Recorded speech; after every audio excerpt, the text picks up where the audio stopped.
भगवते वासुदेवाय।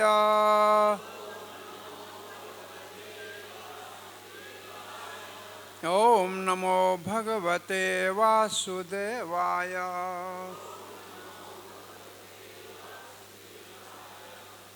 हे कृष्णा करुणा सिंधो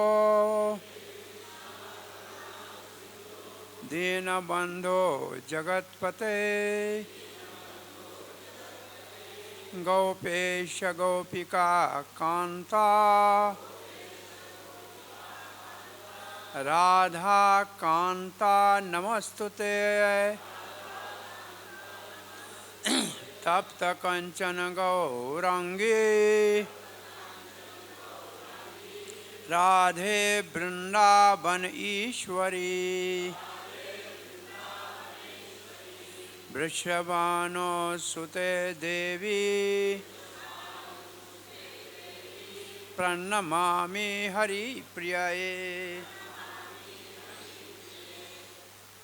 नमो महावदनाय कृष्ण प्रेम प्रदायते। कृष्णाय कृष्ण चैतन्य नामनि गौरात्वेषे नमः। जय श्री कृष्ण चैतन्य प्रभो नित्यानंद श्री अद्वैत गदाधर शिवास आदि गौर भक्त वृंदा। हरे कृष्णा कृष्णा कृष्णा हरे हरे हरे राम राम राम हरे हरे। हरे कृष्णा। श्री श्री कृष्ण बलराम मंदिर इस्कॉन वृंदावन में राधा अष्टमी की पूर्व प्रातः सत्संग में आप सबका हार्दिक स्वागत है। परम करुणामयी सबको कृष्ण प्रेम और भक्ति प्रदान करने वाली महाभाव स्वरूपा किशोरी श्री राधिका जी का कल मध्याह्न काल में प्रकट होगा। आज उसका जैसे आदिवास होता है मुख्य दिन है। तो आज हम कुछ किशोरी श्रीमती महाभाव स्वरूपा राधिका जी के तत्व को और उनकी कुछ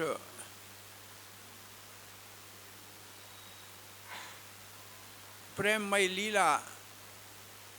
एक तो विश्वनाथ चक्रवर्ती ठाकुर ने चमत्कार चंद्रिका में लिखी है, उसका थोड़ा सा रसास्वादन करेंगे।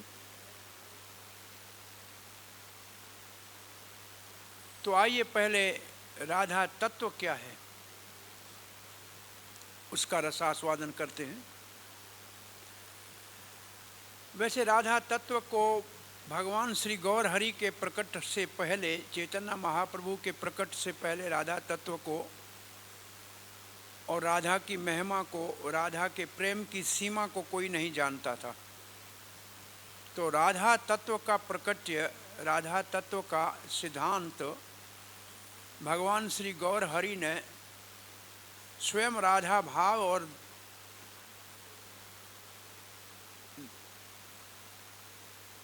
रूप रंग या द्युति को स्वीकार करके जब प्रकाशित किया तो संसार को पता लगा।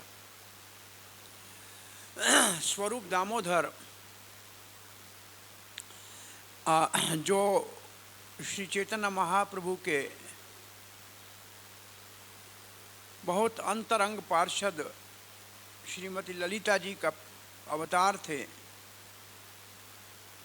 उन्होंने राधा तत्व का जो वर्णन किया है उसको कविराज गोस्वामी ने चैतन्य चरितामृत में उल्लिखित किया है। तो एक ये श्लोक है सरल भाषा मधुर बंगाली में, ये तत्व है, इसको पढ़िए। राधा कृष्ण एक आत्मा दुई देह धरी, अन्यो अन्य विलास रस आस्वादन करी। राधा कृष्ण एक आत्मा दुई देह धरी, अन्यो अन्य विलास रस आस्वादन करी। राधा कृष्ण एक आत्मा दुई देह धरी, अन्यो अन्य विलास रस आस्वादन करी। पढ़िए। राधा कृष्ण एक आत्मा यह धरी, अन्यो अन्य विलास रस आस्वादन करी।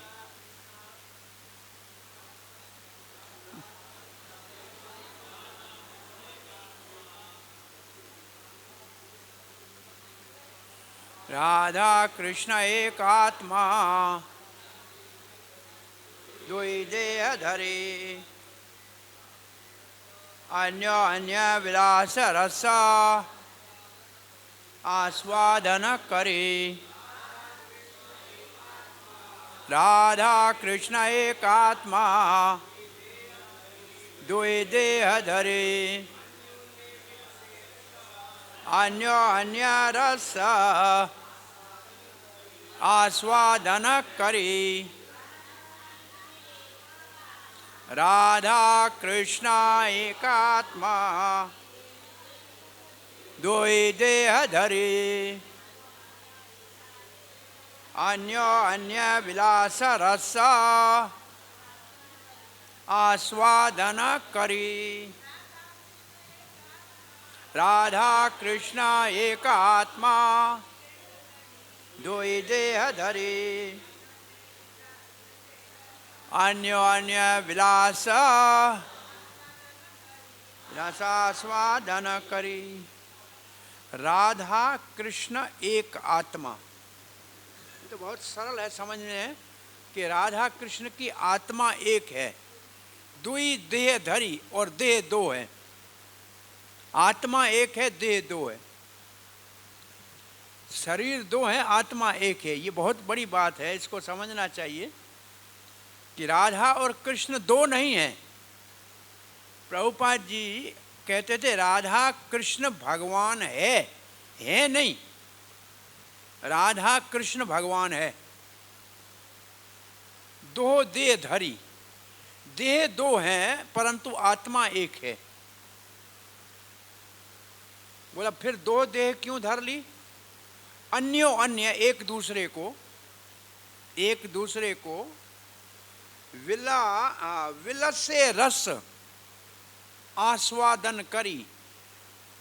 रस आस्वादन करने के लिए, विलास करने के लिए दो देह धरे। अच्छा, तो फिर अब आप क्या कहेंगे? राधा स्त्री है और कृष्ण पुरुष है, ऐसे कहेंगे? दो आत्मा तो है नहीं, आत्मा तो एक है।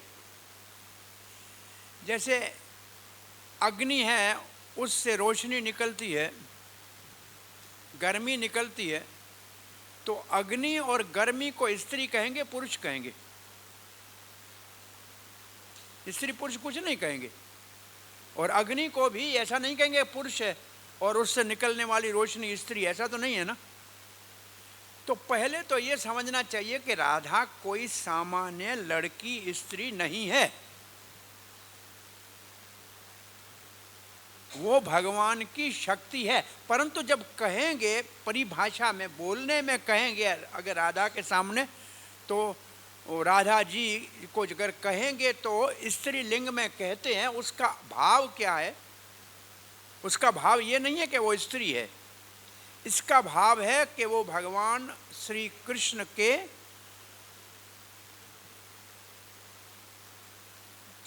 भगवान श्री कृष्ण को आनंद देने के लिए है। भगवान श्री कृष्ण आनंद पाते हैं और राधा रानी आनंद देती है। तो केवल इसी भाव से, क्योंकि एक भोग्य हो गया और एक भोक्ता हो गया, तो इसलिए भाषा में ऐसे कहते हैं, परंतु उसको स्त्री नहीं मानना चाहिए। पहले तो ये एक बात समझनी चाहिए। और प्रभुपाद जी हमारे समझ के लिए ऐसे कहते थे कि राधा रानी माता भगवान है, भगवान का माता का रूप है, जो अपने बालक का पालन पोषण करती है। और भगवान श्री कृष्ण पिता का रूप है। तो माता और पिता दोनों के प्रति एक बालक का कैसा भाव होना चाहिए? आदर का भाव होना चाहिए ना। सदा ही माता पिता के प्रति बालक का तो सेवा का, आदर का, प्रेम का ये भाव होना चाहिए ना। तो हमारा राधा कृष्ण के प्रति कैसा भाव होना चाहिए? सेवा का, प्रेम का, आदर का। क्योंकि एक माता का भगवान का रूप है और एक पिता का भगवान का रूप है। ये तत्व के, और प्रभुपाद जी इसका तात्पर्य बड़ा अद्भुत लिखते हैं। दो दिव्य, प्रभुपाद ने लिखा, दो दिव्य राधा कृष्ण भौतिक वाद्यों के लिए एक उलझी हुई गुथी है। वो समझ नहीं पाते ये गोरख धंधा क्या है, कि भौतिक वाद्यों के लिए राधा कृष्ण दो दिव्य स्वरूप बहुत उलझन का कारण है। सारे ही उलझे हुए हैं कि ये क्या है।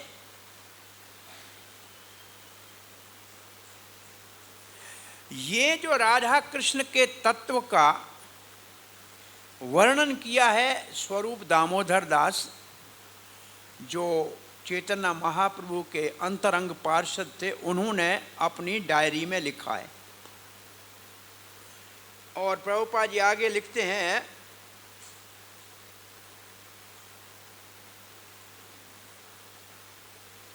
इसको समझने के लिए, इस रहस्य को समझने के लिए, प्रभुपाद जी कहते हैं इस रहस्य को समझने के लिए, ये बहुत बड़ा रहस्य है, राधा कृष्ण बहुत बड़ा रहस्य है दुनिया के लिए।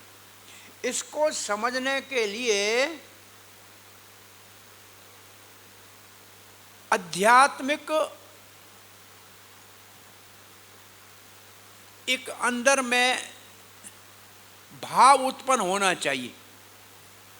इसके दूसरे शब्दों में इसका अर्थ ऐसे कहें, जब तक भाव भक्ति के स्तर पे कोई नहीं पहुंचता है, तब तक राधा कृष्ण के तत्व को वास्तव में समझ नहीं सकता है। प्रभुपाद ने कहा, spiritual insight to understand the mystery of these two personalities, इन दो दिव्य स्वरूपों का महत्व और तत्व समझने के लिए आध्यात्मिक बहुत भाव होना चाहिए, नहीं तो ये समझ में आने वाले नहीं। तो पहला क्या बताता, स्त्री पुरुष करके समझेंगे तो समझे में कभी समझ में नहीं आएगा। एक आत्मा दो देह, राधा कृष्ण एक आत्मा दो देह धरी। और आगे प्रभुपाद जी लिखते हैं,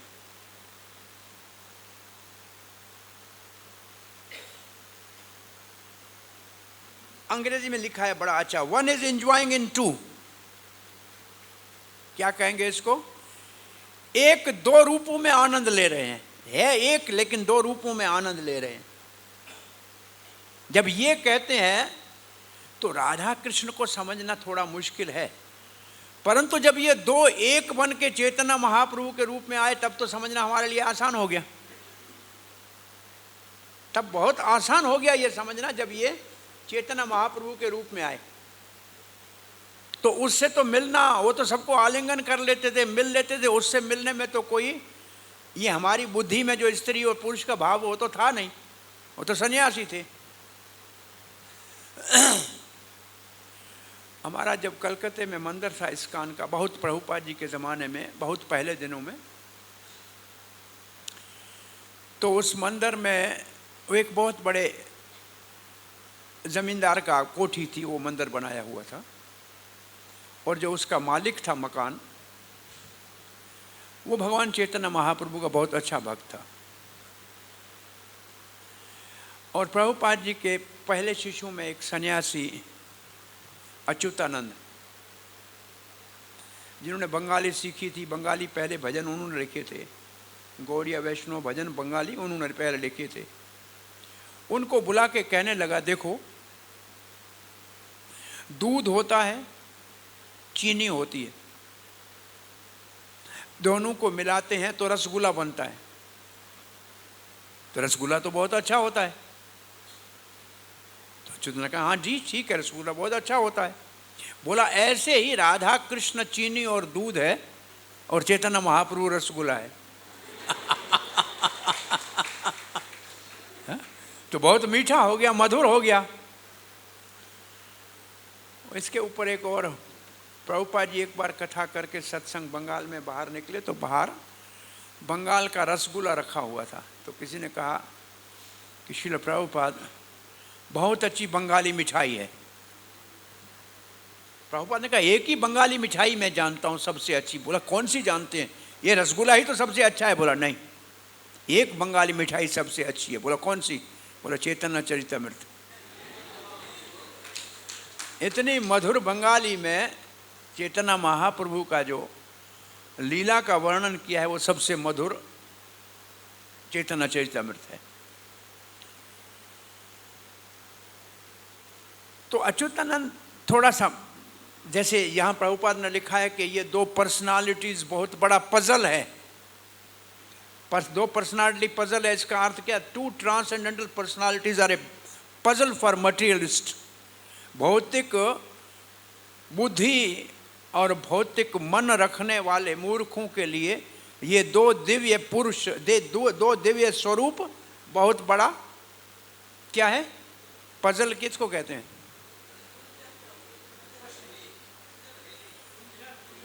उलझन है, परेशानी है, गोरख धंधा है, समझ नहीं पाएंगे। तो अच्युतानंद महाराज भी नहीं समझ पाए कि ये इसका क्या अर्थ है। गए सीधे प्रभुपाद जी के पास, श्रील प्रभुपाद, ये तो कह रहा है कि चीनी और दूध, वो राधा और कृष्ण और मिलके बन गया रसगुल्ला, तो रसगुल्ला महान हो गया। तो प्रभुपाद ने कहा, हाँ इससे क्या पूछना चाहते हो? बोला, पहले कौन? बोला, पहले दूध था और चीनी थी, तब रसगुल्ला बना ना। तो पहले तो राधा कृष्ण है, तभी तो रसगुल्ला बना ना। बोला, ये तो बात समझ में आ गई थी, पहले तो चीनी दूध थे, तब रसगुल्ला बना। अब दोनों में महान कौन? अब ये प्रश्न पूछा कि दोनों में महान कौन?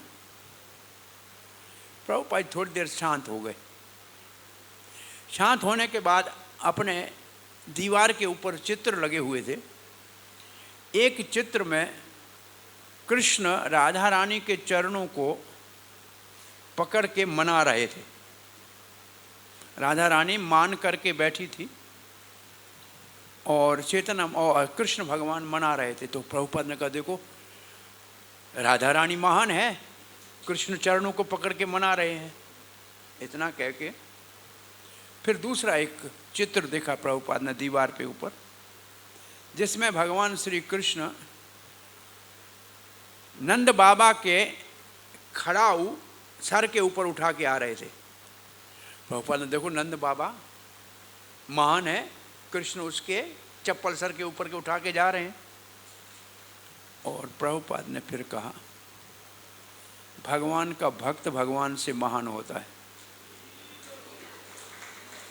सिद्धांत ये बताया कि भगवान का भक्त भगवान से महान होता है। क्यों भगवान का भक्त भगवान से महान होता है? क्योंकि भगवान का प्रेम भगवान के भक्त के पास होता है। भगवान के पास भगवान का प्रेम नहीं होता है। कृष्ण के पास कृष्ण प्रेम नहीं है। कृष्ण प्रेम कृष्ण के भक्त के पास होता है और भगवान प्रेम के वश में हो जाते हैं। इसलिए कहते हैं भगवान श्री कृष्ण सर्वाकर्षक है, परंतु भक्ति उसको भी आकर्षित करती है। इसलिए भक्ति महान है। तो भक्ति आकर्षित क्यों करती है? क्योंकि भक्ति राधा रानी का स्वरूप है। भक्ति कब आती है जो कृष्ण को आकर्षित करती है? जब हलादीनी शक्ति हमारे हृदय में भगवान की कृपा से प्रवेश होती है। तो असल में भक्ति भगवान श्री कृष्ण की स्वरूप शक्ति, इसलिए कृष्ण को आकर्षण करती है, इसलिए कृष्ण उसके बस में होते हैं। अब प्रभुपाद जी आगे लिख रहे हैं, कृष्ण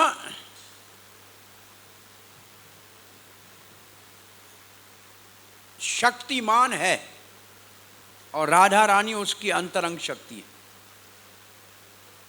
और शक्तिमान और शक्ति में कोई भेद नहीं होता। ये सिद्धांत बता रहे हैं। ये बड़ा लंबा तात्पर्य है, आप चाहें तो इसका आज पढ़ लीजिएगा, बहुत अच्छा है। से दुई एक भी चेतना गोसाई। अब ये बात आ गई, वो दोनों मिल के एक बन गए। कौन? चेतना गोसाई। सिद्धांत क्या बता रहे हैं? से दोई एक भी चेतना गोसाई, रासा आस्वादिते दोहूं हैला एक ठाई। अब दोनों एक जगह मिलके एक हो गए। तो सिद्धांत गौड़िया वैष्णव का क्या है? राधा कृष्ण का जुगल स्वरूप है चैतन्य महाप्रभु। तो अब ये अगर प्रश्न पूछा जाए चैतन्य महाप्रभु और कृष्ण में क्या अंतर है, तो आपका क्या उत्तर होगा? दोनों एक है, ये तो उत्तर बहुत अच्छा है। लेकिन फिर भी दोनों एक हैं, फिर भी अंतर है। और वो क्या अंतर है?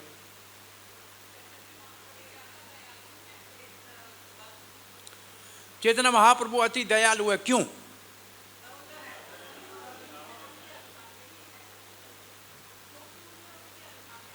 उनको अब वो करुणामय इसलिए है क्योंकि वो राधा भाव में है। तो आप राधा कृष्ण में अंतर क्या है ये समझ लीजिए। और राधा कृष्ण ने चैतन्य महाप्रभु और श्री कृष्ण में अंतर क्या है? श्री कृष्ण उसको उसके अंदर जोड़ देंगे, प्लस जोड़ देंगे भक्ति नैपुण्य, परिपूर्ण भक्ति। राधा रानी वो जब मिलके एक हो जाते हैं तब चैतन्य महाप्रभु होता है। चैतन्य महाप्रभु राधा कृष्ण का युगल स्वरूप है। वैसे कृष्ण अकेले कहीं नहीं होते। जहां कृष्ण होते हैं राधा रानी उनके हृदय में होती है। राधा रानी कृष्ण से अलग नहीं हो सकती, होती नहीं है, सदा ही उनके हृदय में विराजमान रहती है। राधा रानी कृष्ण के हृदय में विराजमान रहती है, परंतु चैतन्य महाप्रभु के रूप में कृष्ण राधा रानी के हृदय में बैठ गया। ये उल्टा हो गया, सारा उल्टा हो गया ना। कृष्ण कहाँ है? बोला राधा रानी के हृदय में। बाहर से राधा रानी, अंदर से कृष्ण। महादयालु इसलिए है कि कृष्ण प्रेम देने के लिए भगवान श्री कृष्ण ने बैठ के सोचा गोलोक में कि मैं भगवत गीता में कह के आया हूं कि भक्ति करो मेरी। मैंने बहुत से उपदेश दिए भगवत गीता में, परंतु एक आदेश दिया है, भव मत भक्तो, मेरे भक्त बनो। और फिर मैंने इस सिद्धांत को सबको समझाने के लिए कुरुक्षेत्र का महायुद्ध करा के केवल 5 पांडव भक्तों को जीवित छोड़ा, बाकी सबको काल के गाल में डाल दिया। मैंने कहा लोग पक्का भक्त बन जाएंगे। अभी इतना सारा संहार देख के भी भक्त नहीं बनेंगे। एक बहुत बड़ा प्रयोग करके भगवान ने कहा भक्त बनोगे तो बचोगे, नहीं तो मरोगे, जाओगे काल के गाल में। तो अब तो सब भक्त बन गए होंगे। भगवान बड़े प्रसन्न थे, बोला मैं इतना बड़ा उपदेश दे के आया और बड़ा इतना प्रयोग करके महाभारत का दिखा के आया कि भक्त बचेंगे, बाकी सब काल के गाल में चले जाएंगे। तो नारद जी हंसने लगा, महाराज आप कह के आए हैं लेकिन यहाँ कोई भक्त नहीं बन रहा कोई नहीं भक्त बन रहा है। और किसी को कहते हैं हरे कृष्णा जपो तो जपने के लिए तैयार नहीं है। प्रभुपाद जी एक उदाहरण दिया करते थे, कली काल में किसी को हरे कृष्ण मंत्र जपाना घोड़े को दवाई पिलाने के बराबर है। और हम उसकी भाषा में थोड़ा परिवर्तन करते कहते हैं गधे को, क्यों घोड़ा पहले प्रभुपाद ने सभ्य शब्द का, लेकिन अब तो घोड़े भी नहीं रहे, अभी खच्चर और गधे बन गए। बोला उसमें क्या होता है, दवाई पिलाई कैसे, गधे को कैसे दवाई पिलाई जाए। बोला 4 आदमी चाहिए पांव पकड़ने के लिए, एक मुंह खोले और छठा दवाई डाले, तब गधा दवाई पीता है। तो ऐसे कली काल के घोड़ों को दवाई पिलाने के लिए एक भगवान 5 रूपों में आ गए। पंचतत्वात्मकम कृष्णम भक्त रूप स्वरूपकम भगवतारम भक्ताख्यम नमामि भक्त शक्तिकम। अब इतना 5 तत्वों में आए तब मुश्किल से ये कड़वी दवाई हम जैसे मूर्खों को अंदर गई बहुत मुश्किल है ना। तो आपको वास्तव में राधा कृष्ण तत्व समझना है तो पंच तत्व का सहारा लेना पड़ेगा।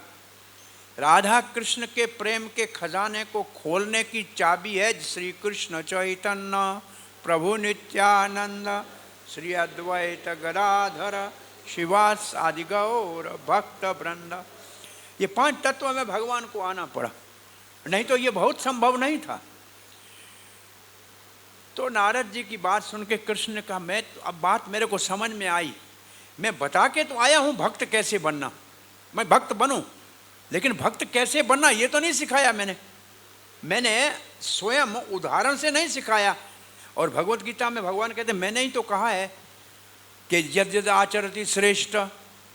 और ये श्लोक के बाद भगवान ने कहा कि मैं स्वयं अपना नाम लिया, उदाहरण अपना दिया है। भगवत गीता में इस श्लोक के बाद भगवान ने अपना उदाहरण दिया है कि मुझे कुछ करना नहीं है तीनों लोकों में, फिर भी मैं सब कुछ करता रहता हूँ। तो भगवान ने कहा मैंने भक्त बनने का कहा, लेकिन मैं श्रेष्ठ बन के उदाहरण तो नहीं बना, मैंने सिखाया तो नहीं इनको भक्त कैसे बनना चाहिए। तो अब मैं जाके सिखाता हूँ सबको भक्त कैसे बनना चाहिए। लेकिन भगवान सोचा मैं जाऊँगा भक्त बनने के लिए सिखाऊंगा, तो भक्त के लिए क्या चाहिए, भक्त को चाहिए कृष्ण प्रेम, तब मेरा भक्त बनेगा जब मुझसे प्रेम करेगा, मेरी सेवा करेगा। लेकिन मैं कैसे सिखाऊंगा, मेरे पास तो है नहीं प्रेम और सेवा। भाई मैं जाऊं सिखाऊं, मेरे पास तो वो है ही नहीं प्रेम और सेवा, मैं कैसे सिखाऊंगा। तब भगवान ढूंढने लगे कौन ऐसा भक्त है जिसके हृदय में मेरा प्रेम और सेवा परिपूर्ण रूप से भरा हुआ है, उसको साथ ले जाऊं, तब ये काम होगा। भगवान ने सबके हृदय को देखा अच्छी तरह से, कोई 10-15 कोई 10% भक्त प्रेम वाला, कोई 15, कोई 25, कोई 30, कोई 40, कोई 80, 50, परंतु 100% मिला नहीं। यार भगवान ने कहा मेरे को तो वेदों में कहा है ओम पूर्णमद पूर्णमिदं पूर्णाद पूर्णमुदच्यते, अब मैं पूर्ण हूँ और अपूर्ण प्रेम लेके जाऊँ तो काम चलेगा नहीं। तो बड़े बड़े भक्त मिले लेकिन सब भक्तों में 100% तो प्रेम मिला नहीं। तब राधिका के हृदय में देखा कृष्ण प्रेम परिपूर्ण रूप से 100% से नहीं 110%। आप भगवान ने कहा इसी को पकड़ के ले जाना तभी काम बनेगा। अब उसी को ले जाना है तभी काम बनेगा। तो उसको कैसे ले जाना है, बोला उस राधा रानी के रूप को भी ले लेंगे और उसके भाव को भी अंगीकार करेंगे और फिर हम कली काल में जाकर सबको कृष्ण प्रेम भक्ति सिखाएंगे। तो ऐसे राधा कृष्ण दोनों चैतन्य महाप्रभु के रूप में आए। अब आगे का श्लोक पढ़ेंगे।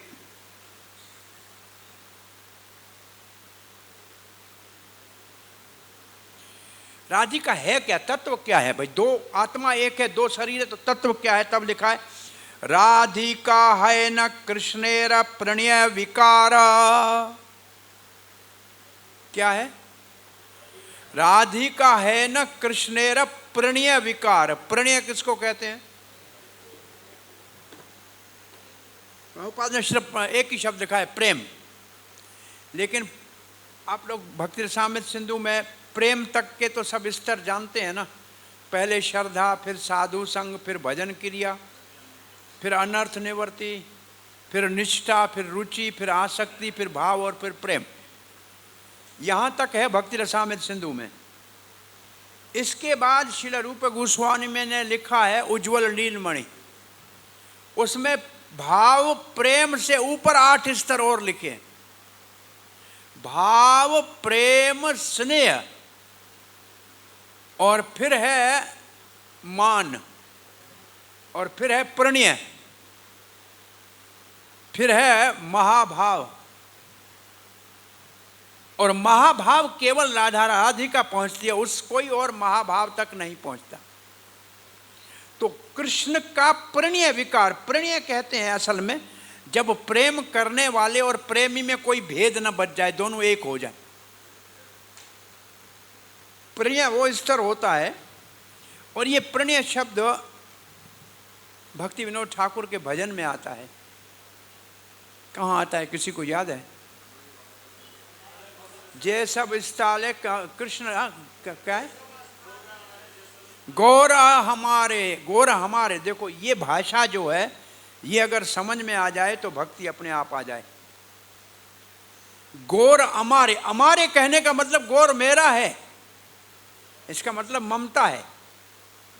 जे सब स्थान है करी लो भ्रमण, सही स्थान हेरी बे प्रणयी भक्त संगे। तो यहां प्रणयी भक्त संगे लिखा है, इसका अर्थ क्या है? सब लोग आते हैं, सारे ब्रज में बड़ी भीड़ लगी हुई है, लेकिन प्रणयी भक्त संगे नहीं जाते हैं, इसलिए ब्रज के रस को पान नहीं कर पाते। प्रणयी भक्त संगे का अर्थ क्या है?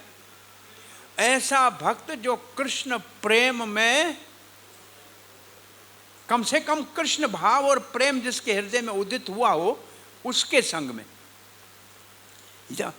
जाना चाहिए ब्रज का दर्शन करना। लेकिन प्रणयी भक्त संगे लिख के बहुत बड़ा एक कंडीशन रख दिया है, एक शर्त रख दिया है, उसके बगैर ब्रज प्रकट नहीं होगा। बहुत से लोग जाते हैं, आज गोवर्धन परिक्रमा दौड़ते, मैं 4 घंटे में कर आया, मैं 5 में, मैं 3.5 में दौड़ते दौड़ते करके आया।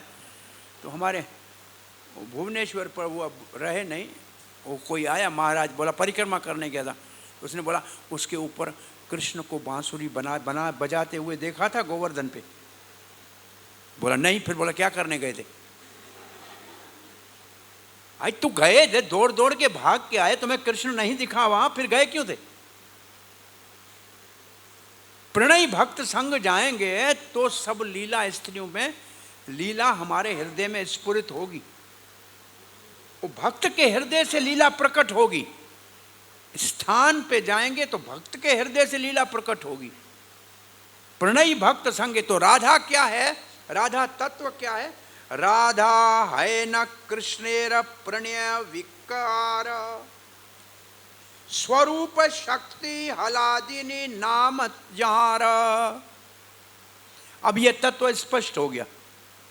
श्री कृष्ण जब प्रणय के स्तर में, इसका मतलब भगवान श्री कृष्ण जब अति प्रेम में रस आस्वादन करना चाहते हैं, उस समय भगवान श्री कृष्ण के अपने ही दिव्य श्री विग्रह से और वाम भाग से राधा रानी का स्वरूप प्रकट होता है। वो है स्वरूप शक्ति। कहां से प्रकट हुई? भगवान श्री कृष्ण के वाम भाग से प्रकट हुई और बहुत सुंदर गोपी का रूप धारण कर लिया। भगवान ने उनकी ओर मुस्कुरा कर देखा तो वो बहुत दौड़ती हुई गई और एक सुंदर फूल उठाया रास मंडल से। प्रकट कहाँ हुई ये? रास मंडल में, क्योंकि रास लीला एक ऐसी लीला है जिसमें प्रणय तक पहुंचती हैं गोपियां और कृष्ण, और कहीं और किसी लीला में नहीं। रास लीला में प्रणय होता है। आप देखा है प्रणय में क्या करती हैं गोपियां? जब कृष्ण नहीं मिलते हैं तो गोपियां कृष्ण का अनुकरण करती हैं। गोपियां कहते हैं डरो मत, मैं गोवर्धन उठा लूंगा, ऐसे करती हैं। देखा, एक पूरा अध्याय है ये रास पंचोध्याय में गोपियों के प्रणय का स्तर वहां वर्णन किया हुआ है।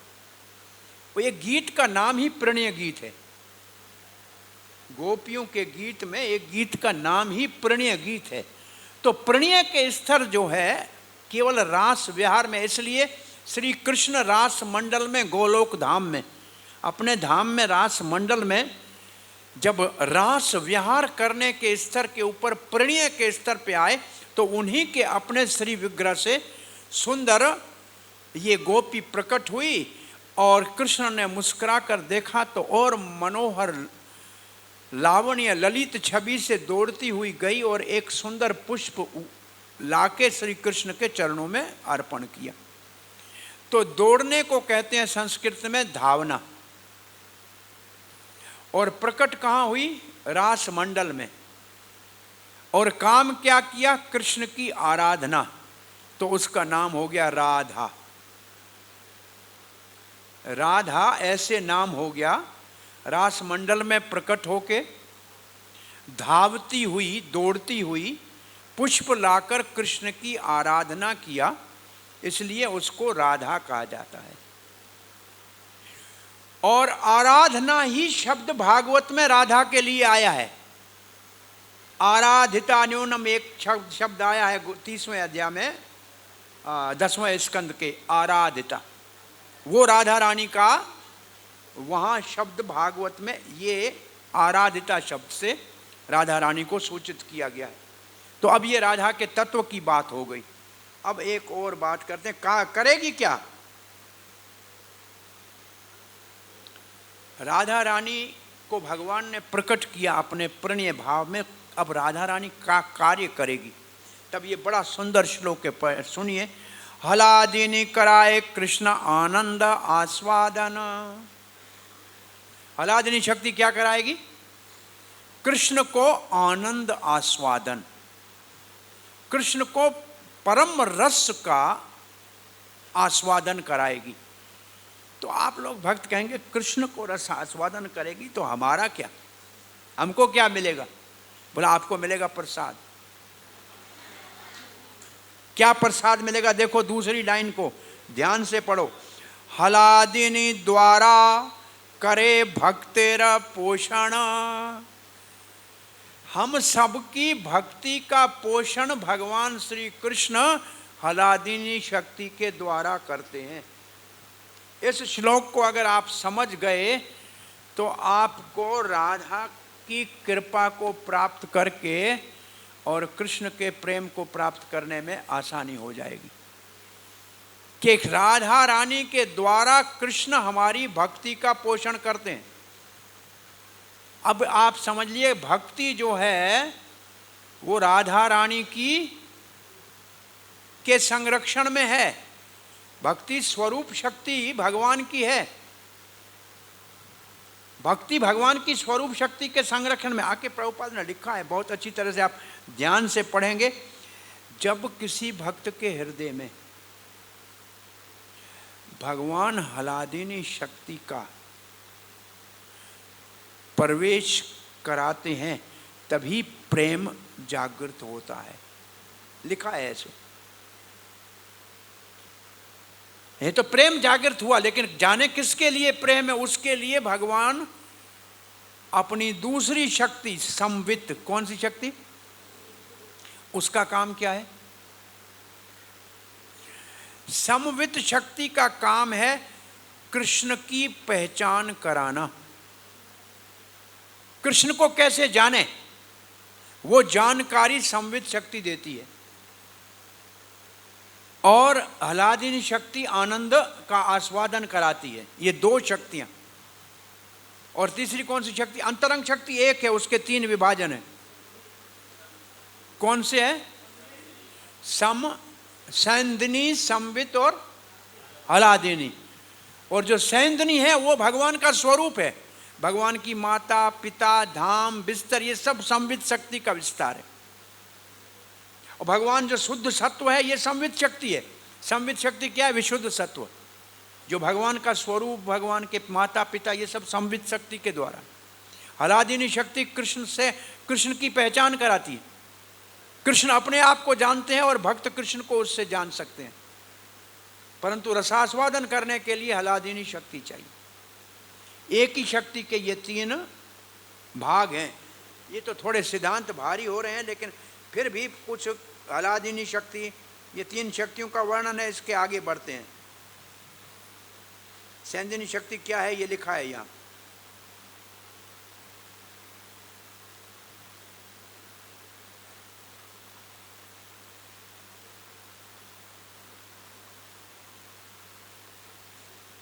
ओके, हरे कृष्ण। भाई अभी कुछ और।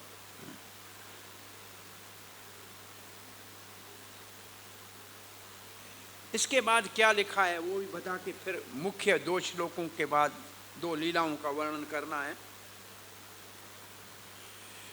जैसे भगवान श्री कृष्ण अवतारी है और उनसे बहुत अवतार प्रकट होते हैं, जानते हैं ना, अवतार भगवान श्री कृष्ण से प्रकट होते हैं। ऐसे राधा रानी का विस्तार 3 प्रकार से होता है।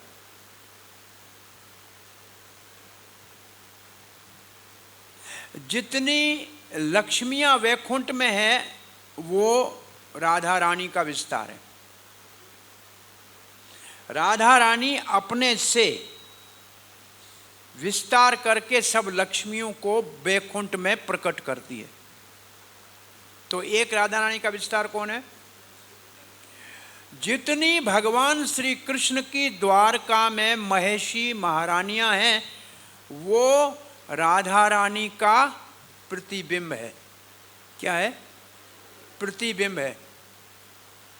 वो भी राधा रानी का विस्तार है। और जितनी ब्रज की गोपियां हैं वो राधा रानी का काया व्यू है। राधा रानी के शरीर ही विस्तृत होकर सब गोपियां हो गई। तो अब जिनका भगवान से प्रेम है, जो भगवान को प्रेम करते हुए दिखती हैं आपको, जो भगवान की प्रियसी हैं, वो सब राधा रानी का विस्तार है। ये तो राधा रानी के तत्व में देखना चाहिए। राधा रानी अकेली नहीं है। जैसे भक्ति रसामृत सिंधु का भक्ति का जो परिभाषा है और जो भक्ति रसामृत सिंधु का परिभाषा सूत्र है, कौन सा श्लोक? अन्यभिलाषिता शून्यम ज्ञान कर्मादि अनावृतम अनुकूल ये न कृष्णानुशीलनम। वहाँ कृष्ण की परिभाषा क्या लिखी है श्रील रूप गोस्वामी ने और श्रील प्रभुपाद ने?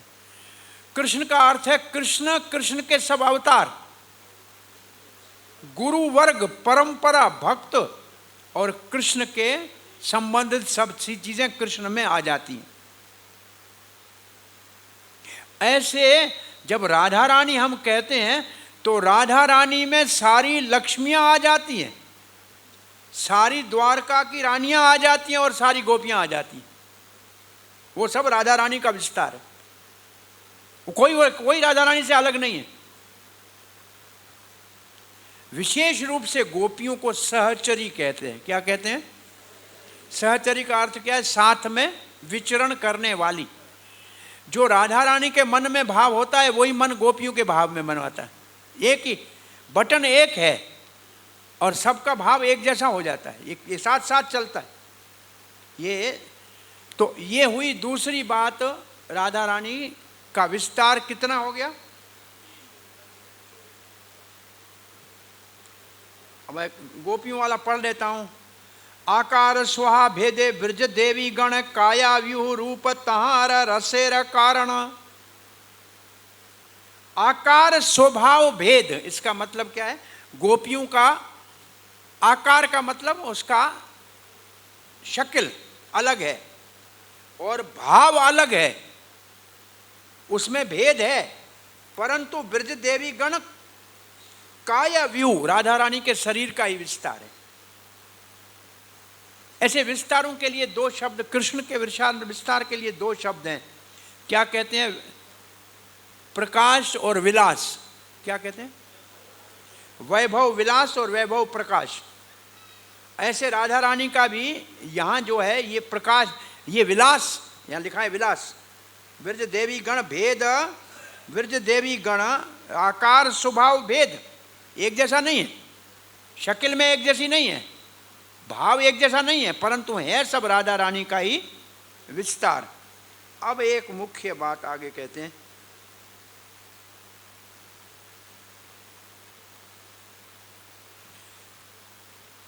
गोविंद आनंदिनी राधा,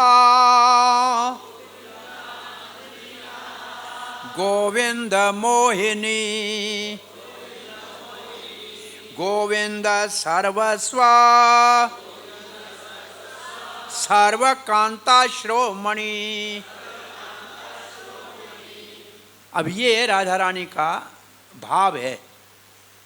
गोविंद आनंदनी राधा, राधा का काम है गोविंद को आनंद देना।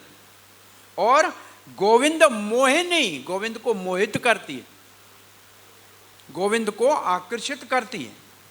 और गोविंद सर्वस्व, गोविंद का सब कुछ है। सर्वकांता श्रोमणि, सारे कृष्ण के प्रेम करने वालियों में सबसे श्रोमणि है। श्रोमणि शब्द कहाँ से आया? ये आप राधा रानी को जाएंगे ना, आप देखिए जाके मंदिर में, यहाँ एक चंद्रिका है, ऐसे देखा है, ऐसे सर के ऊपर लगी है, देखा है ऐसे? जाके अच्छी तरह से देखना। आज राधा रानी के इस वक्त जो है एक ऐसे चंद्रिका है, ऐसे उसको चंद्रिका कहते हैं। वो सर के ऊपर है, उसको कहते हैं सरोमणि। सर के ऊपर जो मणि है, मतलब सर सबसे ऊपर, उसके ऊपर जो मणि। तो सारे गोपियों में श्रोमणि राधा रानी है। अब एक और श्लोक पढ़ते हैं। एक श्लोक की बड़ी लंबी परिभाषा लिखी है, वो नहीं पढ़ रहा हूँ, फिर भी आपको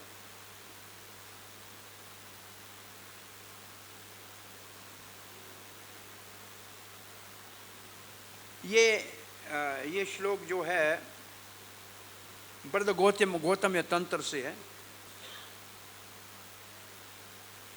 देवी कृष्णमयी प्रोक्ता राधिका पर देवता सर्व लक्ष्मीमयी सर्व कांति श्रोमणि परा।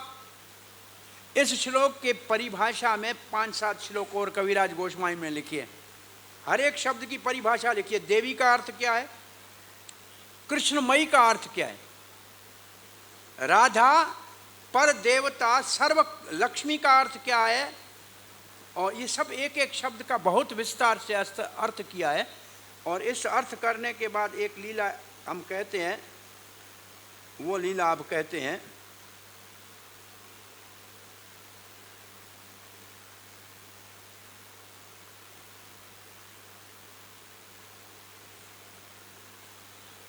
राधिका करे न कृष्णेर वांछिता पूर्ण सर्वकांति शब्देर यही अर्थ विवरण। एक अर्थ है सर्वकांति का, भगवान श्री कृष्ण की सारी इच्छाएं राधा रानी पूरी करती है। जगत मोहन कृष्ण तहार मोहिनी अतएव समस्तेर परा ठाकुरानी। राधा रानी परा ठाकुरानी, सबसे महान पूजनीय है सबके लिए।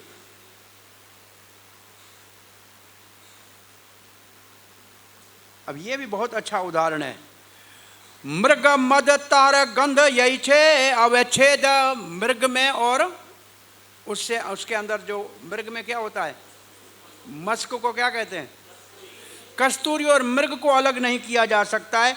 अग्नि ज्वाला यही छे कभू नहीं भेद। इसी श्लोक के आधार पे कहते हैं कि कस्तूरी कोई स्त्री नहीं कहता है, मृग कोई पुरुष स्त्री का भेद नहीं है। ऐसे अग्नि और ज्वाला में भेद नहीं है, ऐसे कृष्ण और राधा में भेद नहीं है।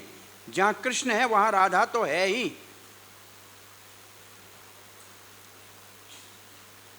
अब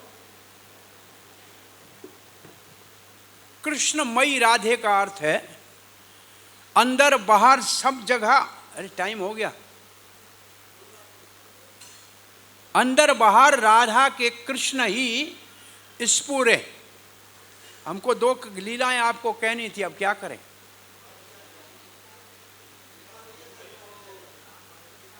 हरे कृष्णा। आज तत्व में ही टाइम लग गया। कौन सी लीला? अब एक लीला बहुत जल्दी में बता के समाप्त करते हैं कि तत्व को बताया, तो एक लीला को सुनते हैं। राधा रानी श्री कृष्ण को कहने लगी, पहले तो ये समझ ली कि राधा रानी स्त्री नहीं है, समझ गए। और उसके बाद भी लीला शक्ति ने गोपियों के एक प्रतिरूप बना लिया।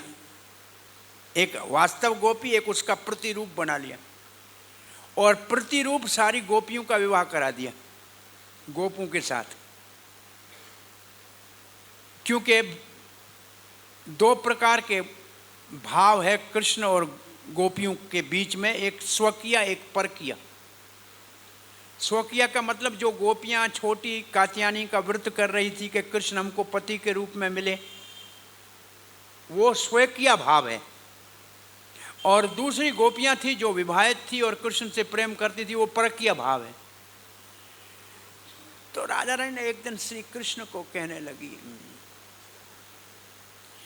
अब तो मुझे सब कृष्ण कलंकिनी कहते हैं, कृष्ण कलंकिनी कहते हैं, सब कलंक लगाते हैं मुझे कि मैं कृष्ण के साथ रास विहार करती हूँ। मेरी सास जटिला, मेरी ननंद कुटिला, मेरा पति अयन घोष अभिमन्यु, ये सब अब मैं प्राण दे दूं, अब मैं जीवित नहीं रहना चाहती।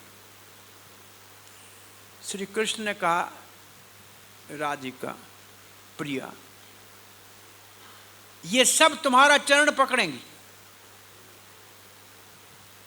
तुम सबसे ज्यादा परम पतिव्रता हो, ये मैं आपको सिद्ध करके दिखाऊंगा। अब आप ये मन से भाव निकालो कि आपकी ये निंदा करते हैं।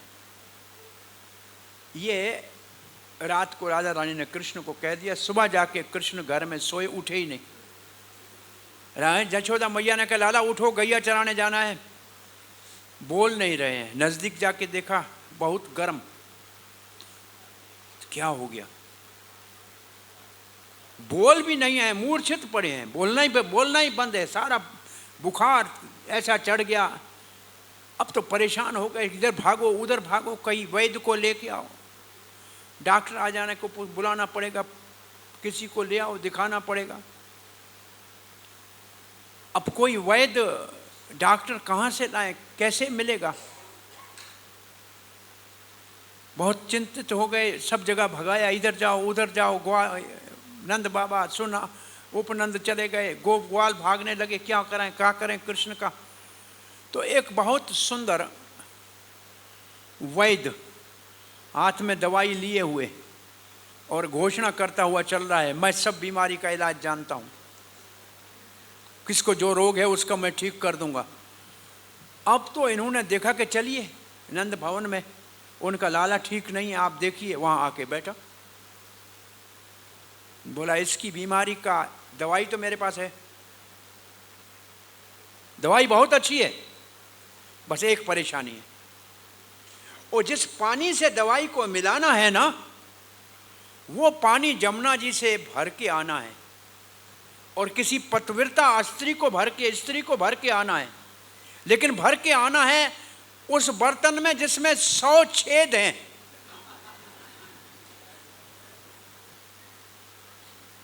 और ये कृष्ण के 2 बाल यहां से काट के देता हूं, इस बाल की सेतु बना के जमुना के ऊपर, बाल के ऊपर चल के जाए, और इस 100 छिद्र वाले बर्तन में जल भरे और वो लाए, ये दवाई में डालूंगा और भाई बच्चा ठीक हो जाएगा। अब तो ये डंडौरा पीटा, कौन पतिव्रता है? तो सभी गोपियां कहती हैं हम पतिव्रता हैं। तो जाने लगी, लेकिन पानी तो सबका गिर जाए।